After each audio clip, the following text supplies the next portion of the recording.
Rydström here and welcome to SBR Forum Videos. The 2013 Rugby Championship kicks off with Australia playing host to New Zealand this Saturday. There are many question marks headed into the match, such as how Australia will perform under new coach Juan McKenzie. Here with us now to discuss this and the betting value is SBR Forum sports writer Richard O'Hagan. Richard, thanks for joining us. Hi, Natalie. Now, New Zealand are the favourites going in. They're priced by Bet365 at 1.44 to win the match and a -6 on the handicap at 1.91. Do you see their price improving at all? I don't see it improving that much. Historically, New Zealand start out at a pretty short price and get shorter and shorter as their games approach. And there's this strange myth of infallibility around the All Blacks, which actually doesn't really exist. If you look back at their last away game, that was against England at Twickenham back in December, and they were well beaten. So there's not much to go on in terms of New Zealand form anyway. But if you want to look back to that, then you have to say that Australia have a real chance here. Well, the Wallabies, they've made a number of changes headed into the match. 8 new players have been named in the squad of 30 for the game. How do you see the roster changes affecting their play here?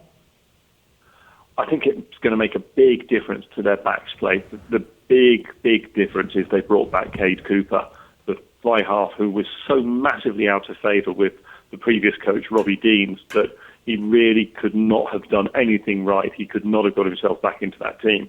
So having him back playing in his correct position, having the opportunity to then move James O'Connor from being a very, very average international fly half out to the wing where he is world class, and then also to bring in some good players in the midfield. They've got Will Jenner still at scrum half. I think they're going to be a real handful for the Australians. And if you look at the matchups, almost man for man, Australia are the younger side as well. So that's going to make a big difference if the game gets really tight and gets into the final stages. Yeah, well, one player that's back in the saddle is Richie McCaw. He's ready to lead the All Blacks. What kind of impact do you see him having? Richie McCaw is the figurehead of New Zealand rugby and has been for over a decade now. There's no denying that he is a great player, and he actually shows very little sign of waning. I mean, he took this voluntary gap from rugby, came back, eased himself back into the Super 15 competition, didn't actually play that well for Canterbury in the final, though. And he's edged out a young guy called Sam Cane, who has played really well in his absence. So I suppose the big question for the All Blacks is just how much does that destabilise their back row? Just how much does that change them from the settled side they had when they took again on France back in June? And he's going to be a big influence on them, but I don't see him as being the game-changing player that he was 3 or 4 years ago. So not everything the All Blacks do is going to revolve around him. Okay. Now, are there any other betting markets you recommend taking a look at for this match?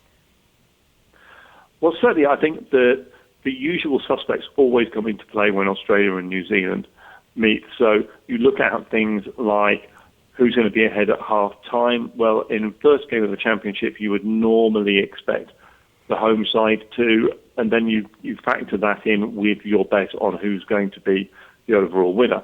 And with New Zealand such shorter odds, Australia ahead at half-time, Australia ahead at full-time will get you a very generous price here.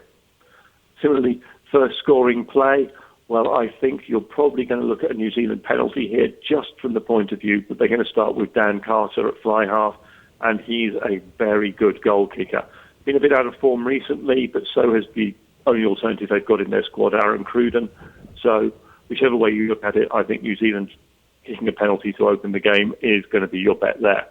And then finally, 2 traditional rivals might want to look at the number of yellow cards that there might be in the game, but I would advise against going more than one, because in the last Rugby Championship, there was exactly 1 yellow card per round, not per game, per round.